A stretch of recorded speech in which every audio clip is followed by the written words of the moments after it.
ये हमारा सिद्धांत है, हम घर में घुस के मारेंगे। मुझे सत्ता की कुर्सी की परवाह नहीं है, मुझे चिंता मेरे देश की। 7वें पाताल में होंगे उनको भी मैं छोड़ने वाला नहीं हूं।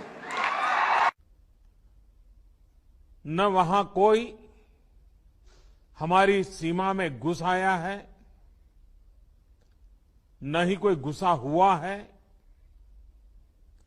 न ही हमारी कोई पोस्ट किसी दूसरे के कब्जे में है। पर इस समय चीन के लोग भी, उनका दावा है कि हमारी सीमा यहां तक है, भारत का यह दावा है कि हमारी सीमा यहां तक है, और उसको लेकर एक मतभेद हुआ है और अच्छी खासी संख्या में चीन के लोग भी आ गए हैं। न वहां कोई हमारी सीमा में घुस आया है, न ही कोई घुसा हुआ है, न ही हमारी कोई पोस्ट किसी दूसरे के कब्जे में है। 47 से लेकर हिंदू सभा राम जन्मभूमि का मुकदमा लड़ रहा था। यही लाल कृष्ण आडवाणी सहित भारतीय जनता पार्टी और आरएसएस के प्रमुख नेताओं ने हमारे नेताओं से संपर्क किया और उन्होंने कहा कि भाई साहब, आप लोग इस तरीके से मुकदमे लड़ते रहेंगे, अगर आप कहें तो इसका हम राजनीतिकरण कर दें और अपनी सरकार बन जाएगी तो राम जन्मभूमि का मुकदमा ठीक ठाक हो जाएगा। और साहब, हम लोग साइलेंट हो गए, अपनी छाती में इनको बैठाकर पूरे भारत में रथ यात्रा निकाली और उस रथ यात्रा से इकट्ठा हुए 1400 करोड़ रुपए ये लोग डकार गए, जिसका आज हिसाब नहीं है। तो 1400 करोड़ रुपया ये खा गए। हिंदुत्व के नाम पर जो भी प्रखर नेता आगे आता है, कहने के लिए थोड़ा सा बुरी बात है लेकिन कहना जरूरी है, अशोक सिंघल जी को मैंने पत्र लिखा। हमने कहा 1400 करोड़ रुपया जो राम जन्मभूमि का इकट्ठा हुआ कहां गया। अशोक सिंघल जी से हमारा बड़ा आत्मिक लगाव था। उन्होंने उसका जवाब दिया और मुझे फोन किया कि पांडे साहब, मैं अयोध्या जा रहा हूं, आप आ जाओ, आपसे कुछ बात करना है। मैं जब अयोध्या गया तो एक गले में वो पीला टॉवल रखते थे, उन्होंने जो शिला रखी हुई थी उसकी धूल झाड़नी शुरू कर दी। हमने कहा कि ये क्या कर रहे हो। बोला, पांडे जी, मेरा अंतिम सपना है कि किसी तरीके से मेरे जिंदा रहते ही ये मंदिर का निर्माण हो जाए। साहब, उन्होंने हमारी उनकी काफी गंभीर चर्चा हुई। उन्होंने कहा, पांडे जी, अभी नहीं तो कभी नहीं। तो हमने कहा, क्या करोगे, आप लड़ तो सकते नहीं। बोले कि अब मोदी है और लड़ूंगा भी और विरोध भी करूंगा। और साहब, अशोक सिंघल जी एक स्वस्थ व्यक्ति जिसके साथ हमने 2 दिन बिताया, वो दिल्ली जाता है और अचानक उसकी मौत हो जाती है। प्रवीण भाई तोगड़िया, जिसके पास जेड कैटेगरी की सुरक्षा हो, जो पेशाब करने बाथरूम में जाता है तो पहले बाथरूम चेक होता है और वो रोड के किनारे लावारिस पड़ा मिले, उसकी सिक्योरिटी का पता नहीं और उसका पता नहीं। कमलेश तिवारी, जिसकी सिक्योरिटी के लिए 24 गार्ड नियुक्त थे, हमारे पास उसके पत्र हैं साहब, और उस आदमी की हत्या हो जाती है और हत्या का कारण सिर्फ ये होता है कि उसकी सुरक्षा में कमी कर दी जाती है। तो बीजेपी के समय में मैंने ये देखा कि जितने हिंदूवादी प्रखर नेता हुए हैं, उनकी एक एक करके हत्या कर दी गई।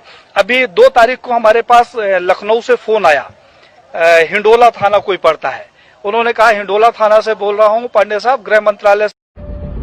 PM Modi-led BJP government has failed in all sectors and it has nothing to do with the global pandemic, but simply poor governance.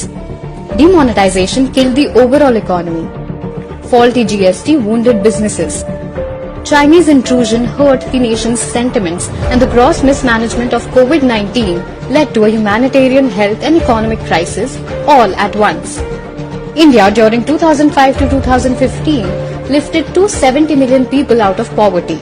But since March 2020, more than 400 million people face the risk of falling back into poverty. Unemployment rate during 2005 to 2015 was 2 to 4.9%, which during PM Modi's tenure has risen to 11% in June 2020. Average GDP during UPA regime was between 7.75% to 8.9%, whereas GDP projected for the entire FY21 is minus 3.1% to minus 7.3%. Since PM Modi came to power, petrol and diesel prices have increased by 13% and 48% respectively. It is for the first time in India's history that diesel is more expensive than petrol. Prices of essential commodities have increased between 20% to 167% in the last 6 years. Modi even failed to protect the country from coronavirus and China. And even the world's largest democracy is not safe under the Modi regime, where national institutions are made to function like puppets. Modi-led BJP has made a mockery of the electoral process. The fact is that in every sector and every aspect of governance, PM Modi has failed. Today, our nation stands in a very dangerous position because the BJP fails to address the biggest problem. Political power does not translate to good governance.